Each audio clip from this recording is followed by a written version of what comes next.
At last, dumating na ang pinakamatagal na nating pinakaiintay. Inintay natin ito ng 9 months. And it's a boy. Wow! Okay. Ang tinutukoy ko sa sinabi ko ay si Chiki. Nanganak na siya. After a very long wait. After lahat ng paghihirap. Ayan na. Tara. Papakilala ko siya sa inyo.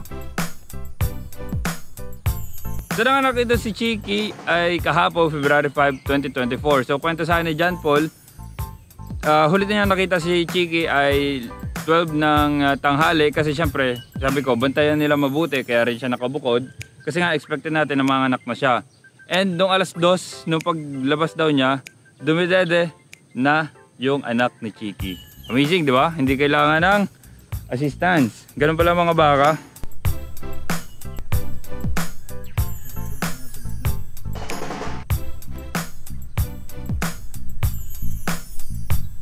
Enjoy lang kami ni na John Paul na panoorin sila. Ang cute kasi talaga.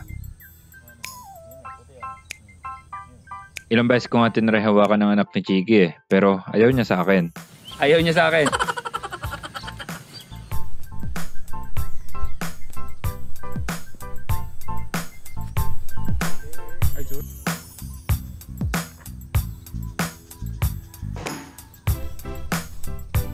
So yung first footage na nakuha ni John Paul na sinend sa akin ay ito.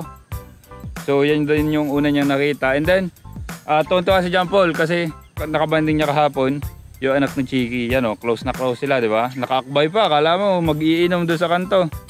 So itong si Chiki, nakastahan siya ay May 21, 2023 at nanganak nga February 5, 2024. So ibig sabihin 290 days yung kanyang pagbubuntis, which is 9.67 months. Ang tagal.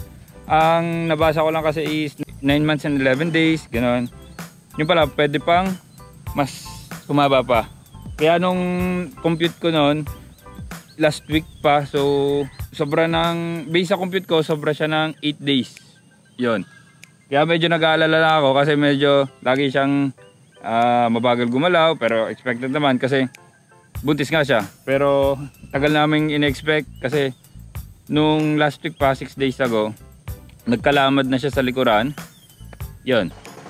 So dahil merong pangalan yung ating mga baka dito, di ba? At yung kambing, syempre, dapat may pangalan din ito. At ang ipapangalan natin dito ay si Gio. Yan. Siya si Gio. Meet Gio mga Call of Duty. And mag-comment kayo sa baba. Hello Gio. Yan. Batiin nyo naman si Gio sa comment sa baba. Ayos ba?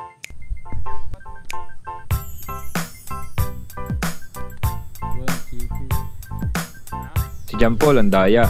Pumpayag na hawakan siya. Pero ako, ayaw pa rin. Ito ni Gio si John Paul ah. Kanina ko pa sinasabihan ito ng sudaya kasi siya lang yung nakakahawak ng gano'n. Ako hindi ko ba nakakahawak. Halika na. Gio. Oh, ayaw sa akin. Ay, si Chiki na lang. Ikaw na lang. Lalapit pa yan. Ikaw na lang. Tapos puntahan natin si Jana at si Elise. So ito si Jana at si Elise. Nakastahan sila, di ba? First week of December 2023. Kaya medyo matagal pa sila. Pero so far nung sila ay nakastahan, hindi pa sila nag-on hit from there.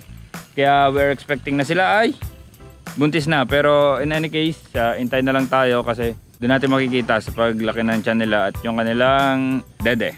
Yun lang. So yun lang, sana maging okay si Gio, si Chiki.